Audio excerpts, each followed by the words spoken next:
धन्यवाद करते हैं प्रभु का, एक बार फिर से उसके चरणों में आ सके। दिन भर उसने हमारा बोझ उठाया, जिंदा रखा। प्रभु का धन्यवाद हो। हम परमेश्वर के पवित्र वचन से इधर सीख रहे, प्रभु यीशु मसीह के आगमन की भविष्यवाणियों के बारे में सीख रहे।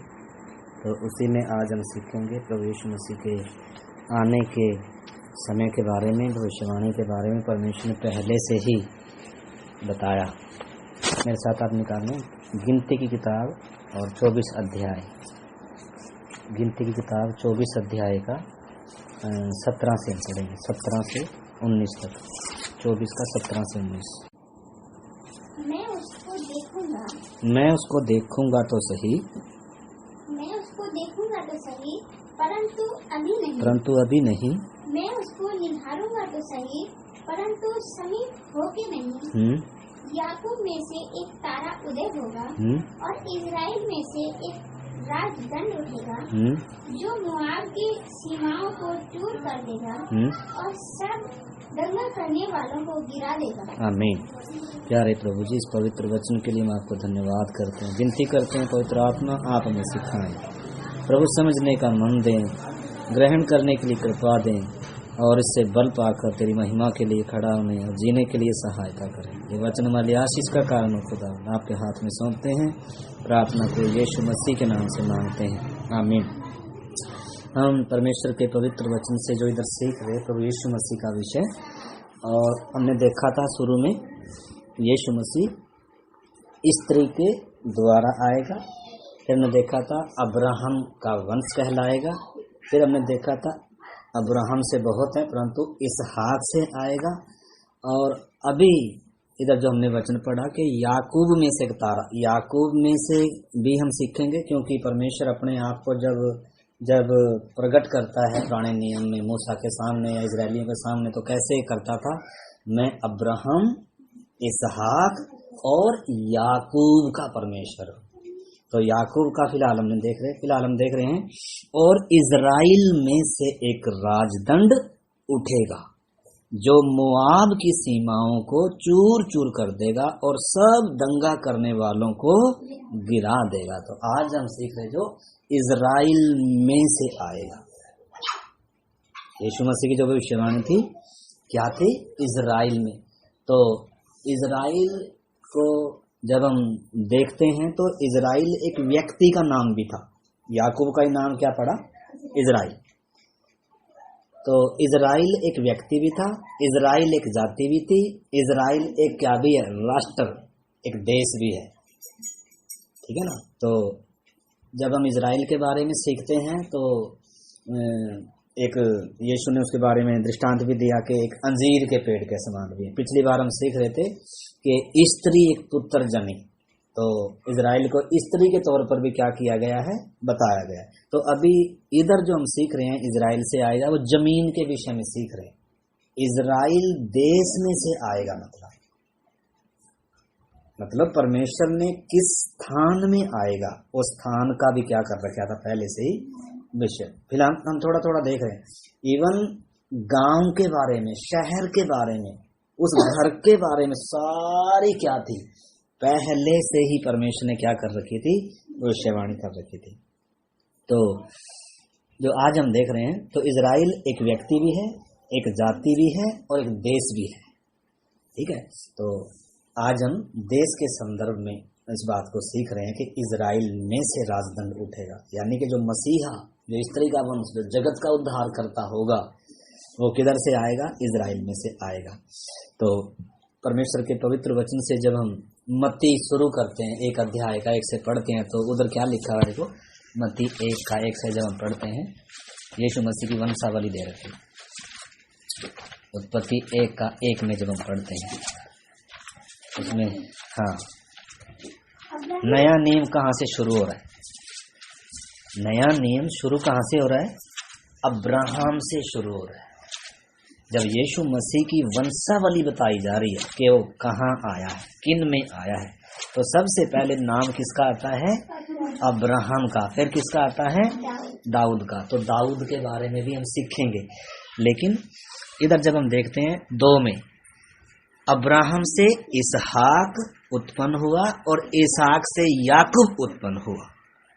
ठीक है ना। तो याकूब का नाम ही क्या रखा था परमेश्वर ने? इजराइल रखा था। और वो धीरे धीरे एक जाति, और जाति में से फिर वो राष्ट्र बन गया। आज इजराइल क्या है? एक देश के तौर पर दुनिया में हम देखते हैं।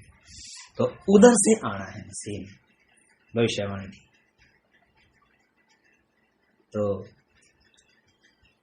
परमेश्वर का पवित्र वचन सारे जगत से ही प्यार करता है, परंतु उद्धारकर्ता किधर से आएगा? इजराइल में से आएगा। तो जब हम परमेश्वर के पवित्र वचन से देखते हैं, परमेश्वर किसी के साथ क्या नहीं करता? पक्षपात नहीं करता। सबको परमेश्वर एक समान प्रेम करता है। इजराइल कोई परमेश्वर का ज्यादा प्यारा नहीं था, परंतु इजराइल को भी परमेश्वर ने इसलिए चुना। अब्राहम कोई प्यारा नहीं था ज्यादा, इसहाक कोई प्यारा नहीं था, या इजराइल कोई नहीं, बल्कि परमेश्वर सारे जगत के लिए आ रहा है। परंतु परमेश्वर शुरू से ही एक स्त्री का वंश आएगा करके बताया। फिर अब्राहम को चुना, अब्राहम से वाचा बांधी, प्रतिज्ञाएं करी, तेरे वंश के द्वारा दुनिया क्या पाएगी। जो परमेश्वर के साथ चला, जिसने परमेश्वर पर विश्वास किया, जो विश्वास से धर्मी ठहरा। परमेश्वर मतलब उनके साथ चलने के लिए वादा करता है, वाचा बांधता है जो परमेश्वर पर विश्वास करते हैं। इसलिए उनको सौभाग्य देता है कि परमेश्वर उनके द्वारा दूसरे लोग क्या पाए? आशीष। तो वो सौभाग्य किसको था? इजराइल राष्ट्र को था, अब्राहम के वंश को था। तो उनको परमेश्वर ने मिस्र में से निकाल कर किधर लाकर बसाया? उससे पहले अब्राहम को परमेश्वर ने ऊर में से निकाल कर किधर लेकर आया? कनान में लेकर आया। लेकिन एक समय आया, वो किधर चले गए? वो मिस्र में गुलामी में चले गए। गुलामी में नहीं थे, वास्तव में मेहमान बनकर गए थे, लेकिन उधर गुलाम बन गए। तो परमेश्वर ने अपने वायदे को पूरा किया, उधर से निकाल कर लेकर आया और पूरा माफ कर दिया वो नगर। क्यों? क्योंकि उधर से किसने आना है? जगत के उद्धारकर्ता ने आना है। तो उसके बाद आगे परमेश्वर फिर वायदे करता आया, प्रतिज्ञा उसी वाचा को नहीं करता आया। आगे चलकर दाऊद से भी वाचा बांधी परमेश्वर ने। तो मतलब पूरी दुनिया के लिए किधर से आना है? उद्धारकर्ता ने इजराइल में से आना था। तो इधर सवाल है, तो क्या परमेश्वर किसी का पक्षपात करता है? बिल्कुल भी नहीं। तो जब हम यूहन्ना 3 अध्याय का 16 वचन पढ़ते हैं, तो उसमें क्या लिखा है? परमेश्वर ने सारे जगत से क्या किया? प्रेम किया। एक इजराइल राष्ट्र से परमेश्वर सारी मानव जाति से क्या करता है? प्रेम करता है। परंतु उद्धारकर्ता किधर से ही आएगा? सबसे पहली बात कहा था, स्त्री के द्वारा आया। स्त्री का वंश कहलाएगा, आदम से नहीं। और फिर परमेश्वर ने अब्राहम को और उसके परिवार को इस तरीके से वो परमेश्वर ऐसे बातें करता आया और अपनी योजना को बताता है, ताकि इंसान उसके लिए तैयार हो जाए, इजराइल राष्ट्र भी तैयार हो जाए उसके लिए। और इजराइल के ऊपर ये जिम्मेदारी थी कि इसने दूसरों को भी क्या करना है? पूरी दुनिया के सामने इजराइल के द्वारा लोग परमेश्वर को क्या करें। एक समय जब सुलेमान का समय था, उस समय दुनिया इजराइल के राजा का और वो वैभव देखने के लिए आते थे, सचमुच में इनका परमेश्वर ही क्या है।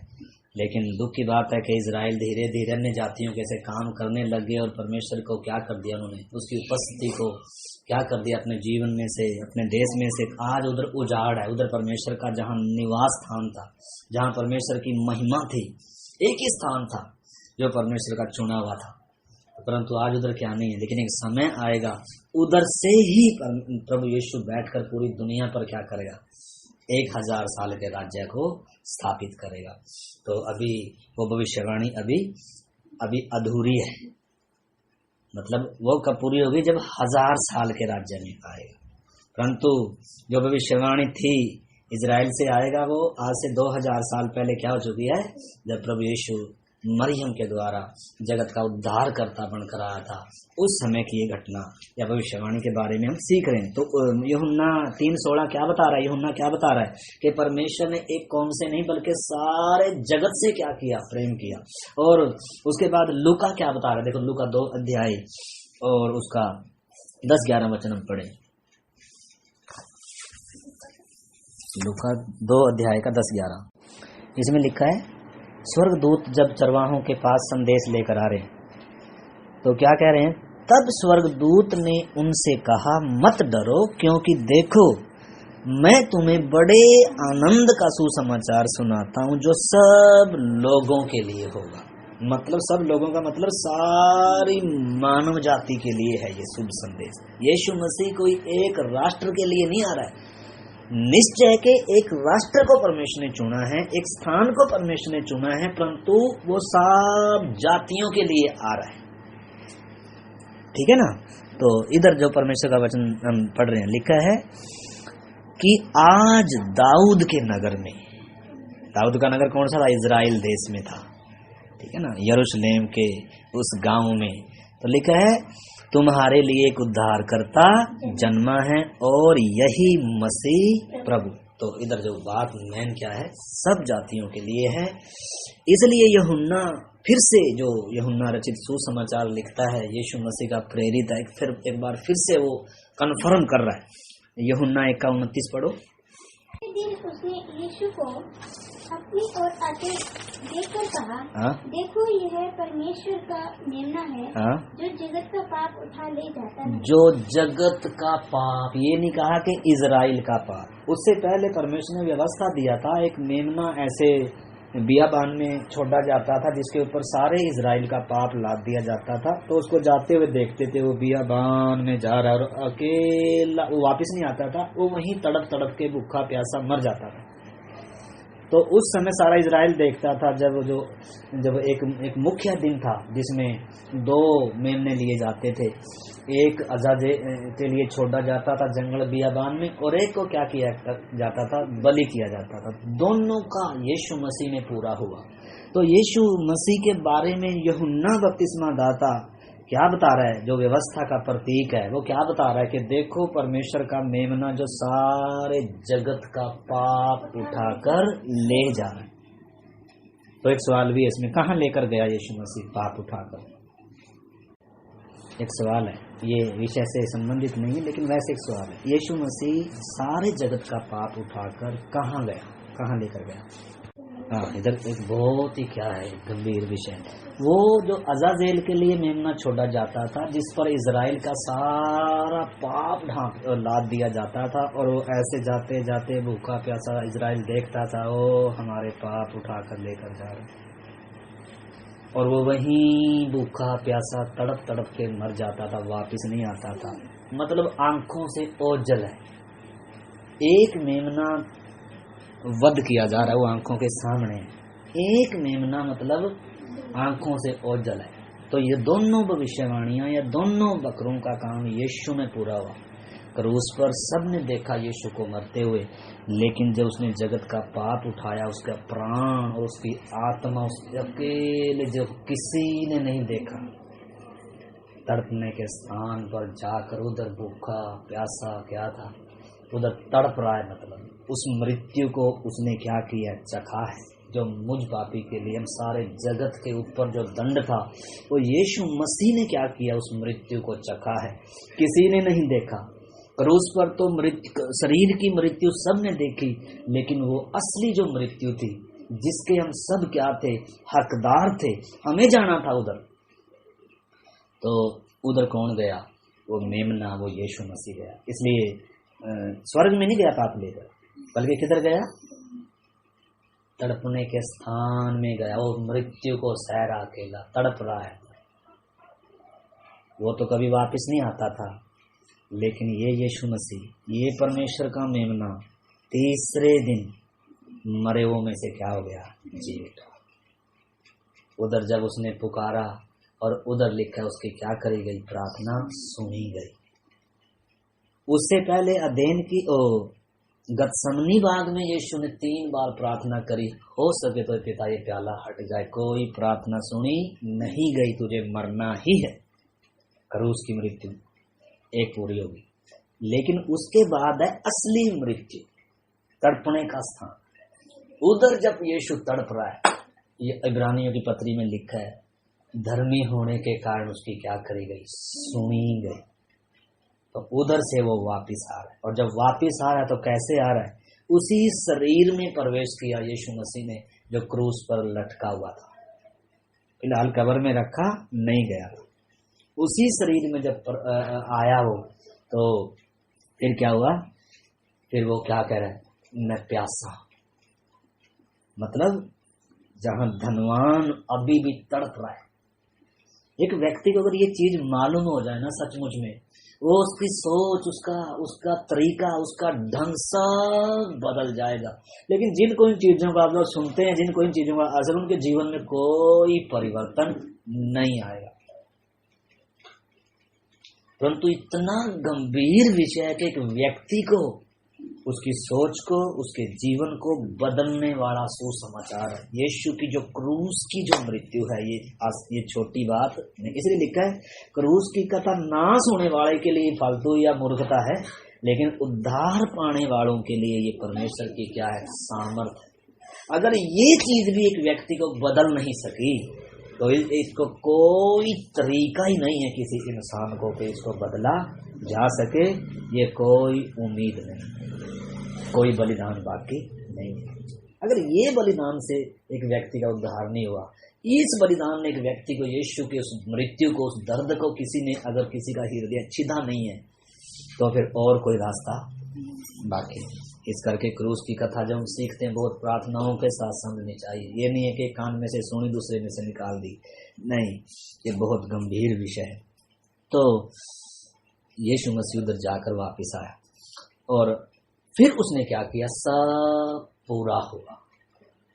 उसको वो चखाया गया, सिरका वगैरह उसे चक्कर, और तब क्या किया, अब सब पूरा हुआ, तब उसने प्राण त्यागा, तब उसको कब्र में रखा गया।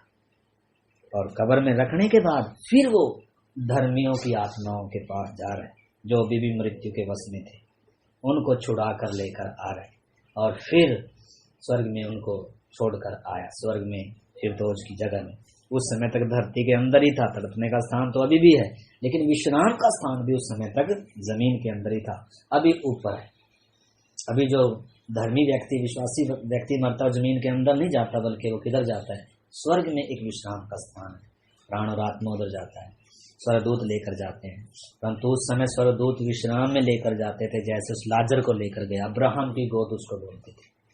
तो ये विषय नहीं है हमारा, परंतु वो ऐसे थोड़ा सा आ गया, सवाल आ गया कि यीशु मसीह हमारे पाप उठाकर कहाँ ले गए, पाप एक व्यक्ति को कहाँ लेकर जाए, पाप की मजदूरी मौत है। यीशु मसीह कलवरी पहाड़ पर जा रहा है, उस भारी सलीब को, सलीब का तो दर्द शायद वजन थोड़ा ही था, लेकिन जगत का पाप उठाकर लेकर जा रहे, गिरते हुए जा रहे, कोई मददगार नहीं है, और हमारी सजा को यीशु ने उठाया है।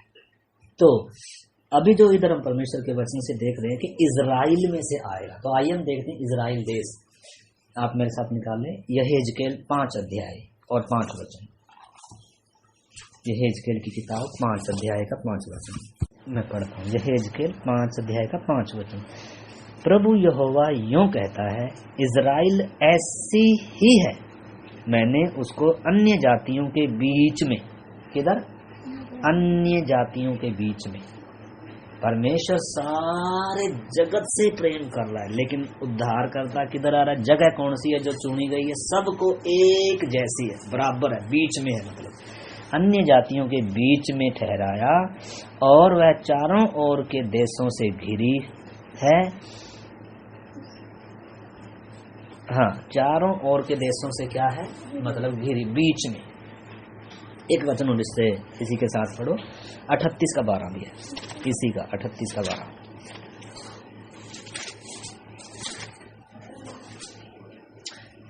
ताकि छीन कर तो उन्हें लूटे और अपना हाथ उन खंडरों पर बढ़ाए। जब यीशु अभी जब इजराइल पर हमला होएगा अभी, तो उसके बारे में बता रहा है, जो उसके ऊपर हमला करेगा, तो बता रहा है भाई, ताकि छीन कर तो उन्हें लूटे और अपना हाथ उन खंडरों पर बढ़ाए जो फिर बसाए गए, और उन लोगों के विरुद्ध जाए जो जातियों में से इकट्ठे हुए थे और पृथ्वी की नाभि पर बसे हुए।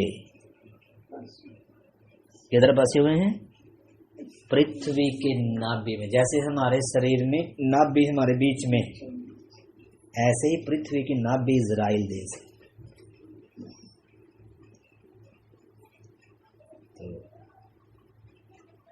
वाटिका का स्थान भी कहीं वहीं है, उसी क्षेत्र में।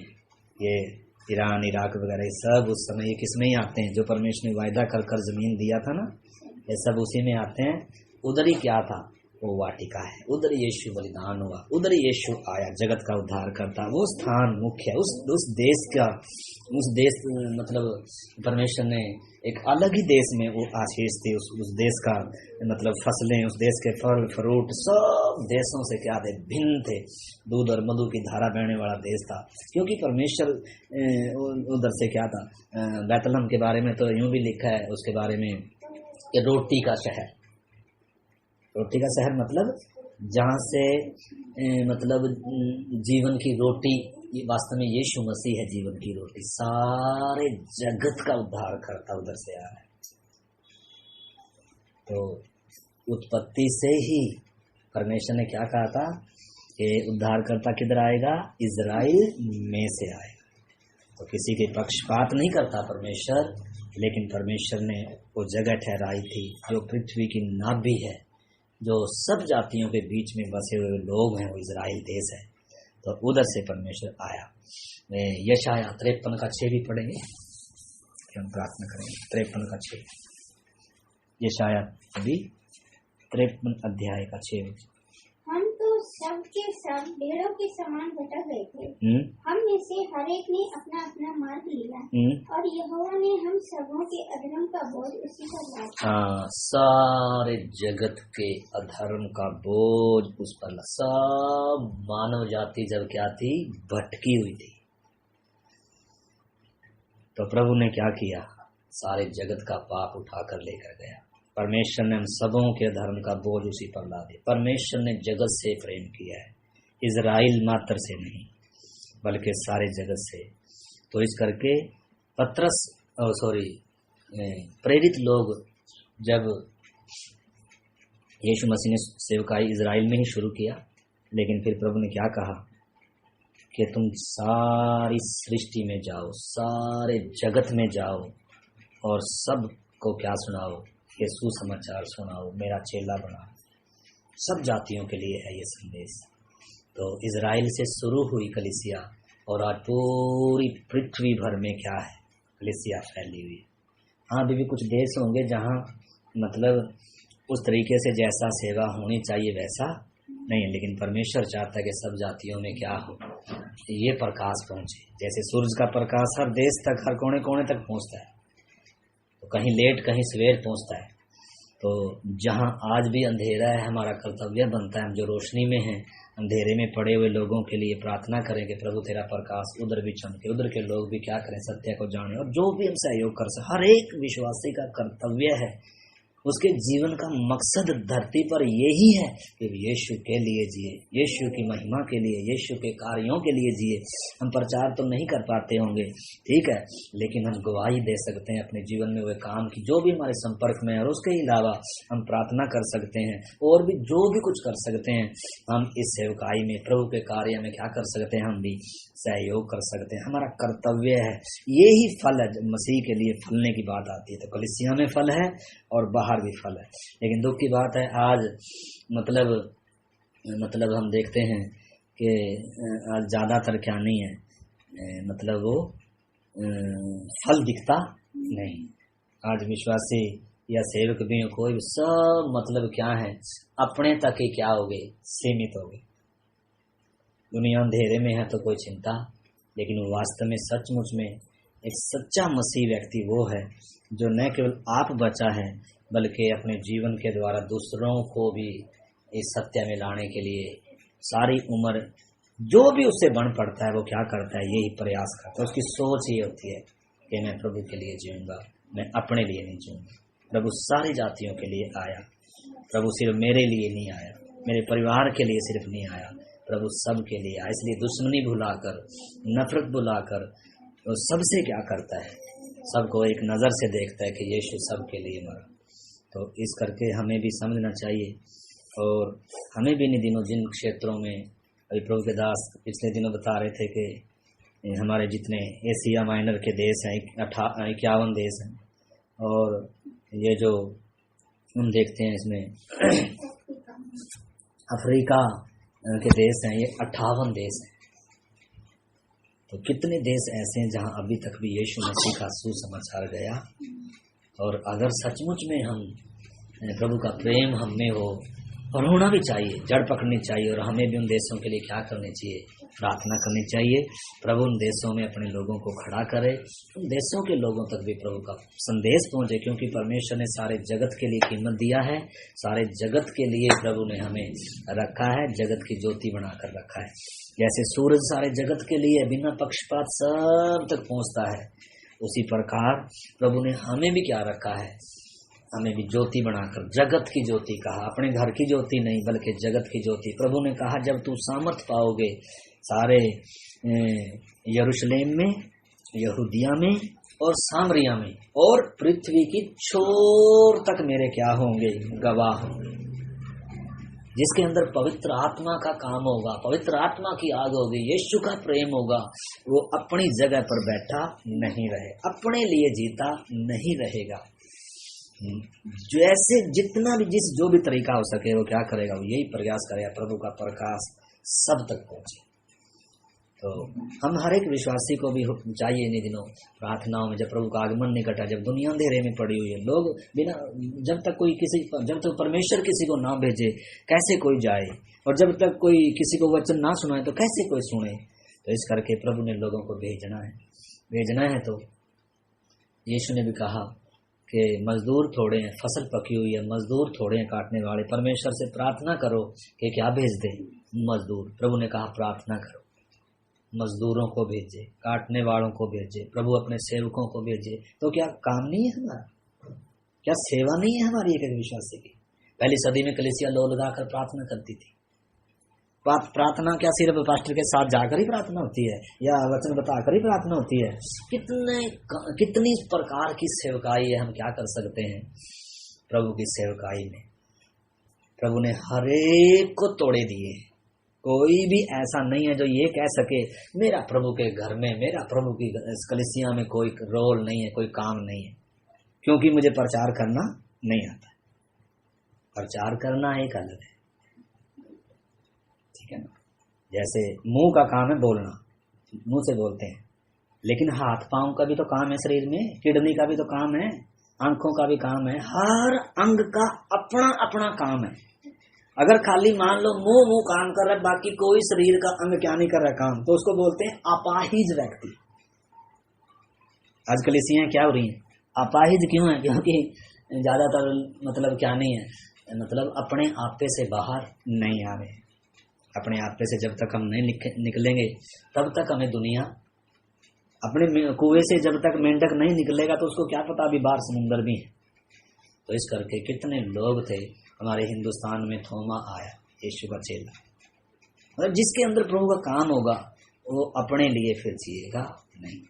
निश्चय है कि हम अपने काम धंधे करते हैं, लेकिन हमारा जीने का मकसद अपने लिए नहीं है, उधर प्रभु के गवाह बनकर जीऊंगा, प्रभु के कार्य के लिए जीऊंगा, प्रभु की महिमा मेरे जीवन का मकसद हो, मैं इसलिए जीऊंगा। अन्यथा देखो इजराइल को चुना था, लेकिन आखिर में क्या किया परमेश्वर ने, जब फल नहीं लाए काट कर क्या कर दिया, अलग करे। क्यों काट दिया? क्योंकि फल नहीं लाए। हमें क्यों छांटा गया? ताकि फल लाए।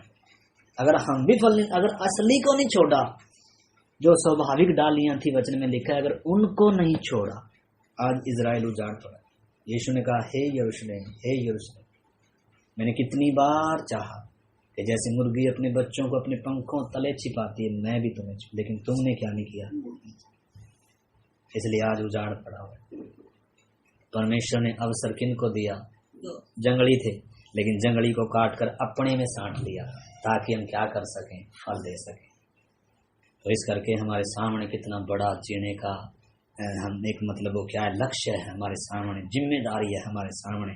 इन्हीं दिनों प्रभु के चरणों में बैठकर अब मेरी सेवा क्या है, हमने एक एक ने क्या करना है, मेरी सेवा प्रभु क्या है, तू सारे जगत के लिए आया प्रभु। तो इस करके हमने भी अपने काम को पहचानना है। तो एक बार ये वचन पढ़कर फिर हम प्रार्थना करें। प्रेरितों का काम 4 का 12 पढ़ा, 4 का 12 पढ़ो। प्रेरितों के काम 4 का 12।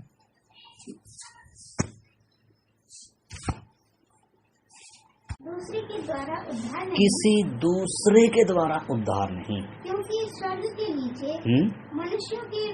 मनुष्यों में और कोई दूसरा नाम नहीं दिया गया जिसके द्वारा हम उद्धार पा सकें। हाँ, तो जो जगत का उद्धार करता है वो वास्तव में किधर है? वो मेरे और आपके अंदर वास कर रहा है।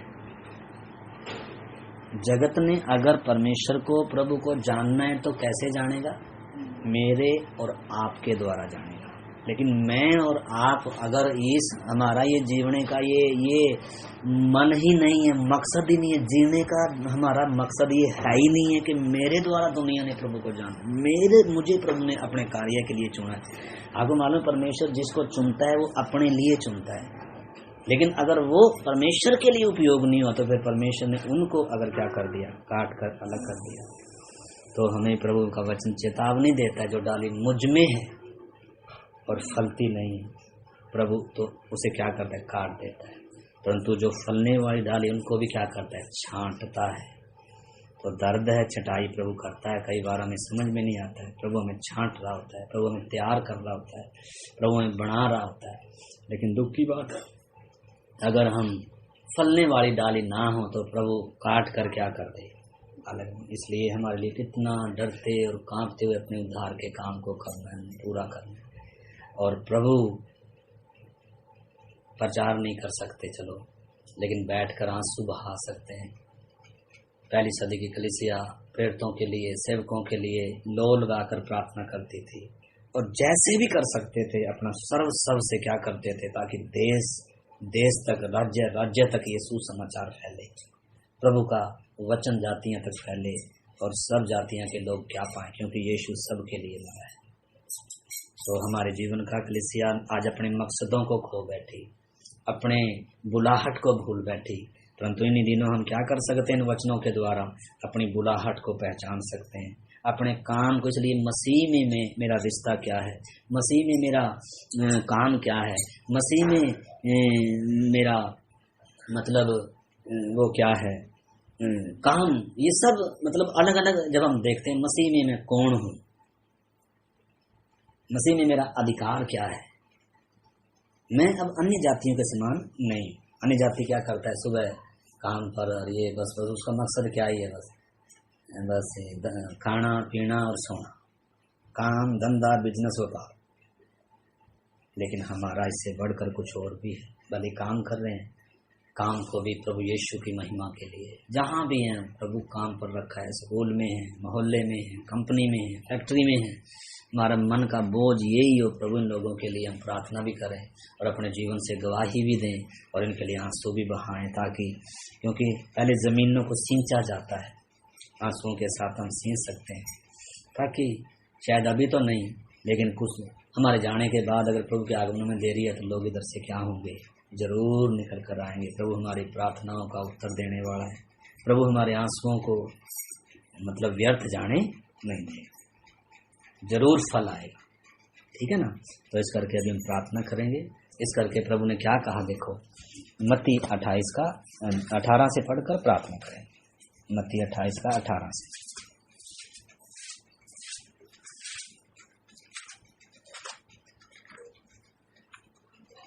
यीशु ने उनके पास आकर कहा, स्वर्ग और पृथ्वी का सारा अधिकार मुझे दिया गया है। हाँ, इसलिए तुम जाओ, सब जातियों के लोगों को चेला बनाओ और उन्हें पिता और पुत्र और पवित्र आत्मा के नाम से बपतिस्मा दो और उन्हें सब बातें जो मैंने तुम्हें।